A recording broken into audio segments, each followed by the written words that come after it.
Hey guys, it's your girl Tina. I want to go ahead and shout out VH1 Access. VH1 Access and several other people want to know my opinion on the whole George Zimmerman DMX fight situation.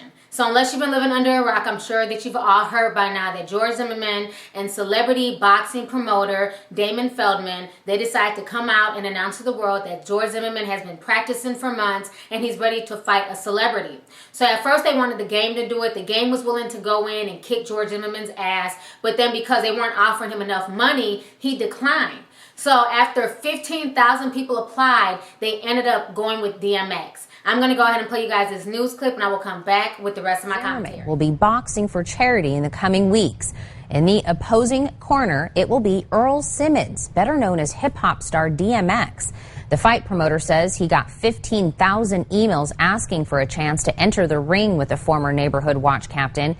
Zimmerman and DMX will face off for 3 rounds. The date and location are not clear yet. Zimmerman said the celebrity boxing match was his idea. You'll recall back in February 2012, Zimmerman shot and killed unarmed teen Trayvon Martin.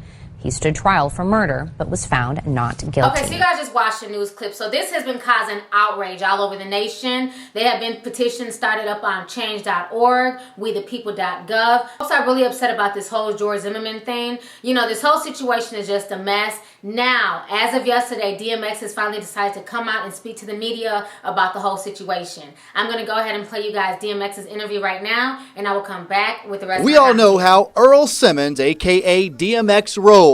The good news is these days he's rolling with a valid license after being busted for driving without one. Bam! You got it. Nice. Yeah. You got the license. How we do, baby? But I didn't find him to talk about the past. I wanted to find out about what's happening in the near future. DMX, the word is you got a fight coming up. Well, I was challenged. A challenge. I mean, I still haven't really decided whether I was going to do it. But if I did do it, the money whatever money was supposed to go to him would have to go to charity. DMX obviously hung up on George Zimmerman's past. We'll gladly beat the out of him. Pretty strong words. But today I stopped by 9 Round and Fitness Gym and Kickboxing on Pelham Road and caught up with the founder and CEO, Shannon the Cannon Hudson, who also happens to be a world kickboxing champion. I don't know how good DMX or his opponent George can take a punch. So I don't know. So no matter how good you are, if you get hit and you can't take it, it's over. He's a little taller than him, but he's got some weight on you. You think you got him? Doesn't matter. It doesn't matter. When you fight with your heart, you know you're always going to win. DMX is pretty confident, but I wanted to get the opinion of Shannon the Cannon. You have DMX at 6 feet, 160 pounds, then Zimmerman at 5'7", 204 pounds. I'm going to put my money on DMX because, he's wiry. He's obviously in better condition probably just by looking, but who knows? Exactly.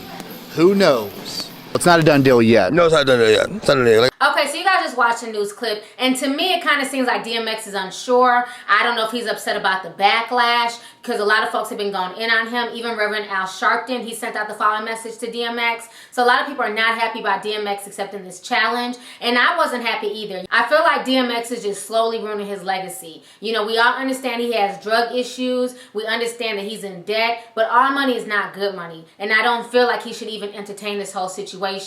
DMX was known for his great rhymes, for his great music. DMX had such powerful music back in the early 90s. It's a shame what's happened to him, but he does not need to accept this fight. I just find this whole situation atrocious. Only in America would we make a child killer a celebrity. I don't understand why George Zimmerman does not fall back. I don't understand why George Zimmerman is so starved for attention. If I was in the national media for killing an unarmed teen and I got off, I would fall back. I would want my anonymity. I would not want to be bothered with the media. This man is thirsty for attention. I just wish that he would just go away. You know, this whole situation is a mess. Also a slap in the face because when this announcement was initially released, it was released on what would have been Trayvon Martin's 19th birthday. You know, so this just makes no sense at all. What I also find funny is the fact that when everything went down the night that Trayvon Martin was killed, this man claimed that he couldn't fight. Trayvon was so strong, he didn't know what to do. He had no other choice but to pull out a gun and kill this teen. But now all of a sudden he's like this super fighter and he's ready to take on the world. Well, where the hell were these boxing and MMA skills, bitch, back then when you needed him to fight Trayvon Martin? You know, it's funny that he didn't have none of these skills back then. And now he wants to take all these grappling and MMA and boxing classes, and he wants to put together this celebrity match. I'm gonna need George Zimmerman to sit the hell down. I'm just tired of him. I'm tired of his attention whoring. I need DMX also to do better. DMX does not need to take on this challenge. Like I said before, all money is not good money, and DMX really needs to reevaluate the situation. I don't think anybody should be hard pressed to fight George Zimmerman, in my personal opinion. So anyways, go ahead, leave a comment. Let me know your thoughts on this entire crazy ass situation. All right, deuces.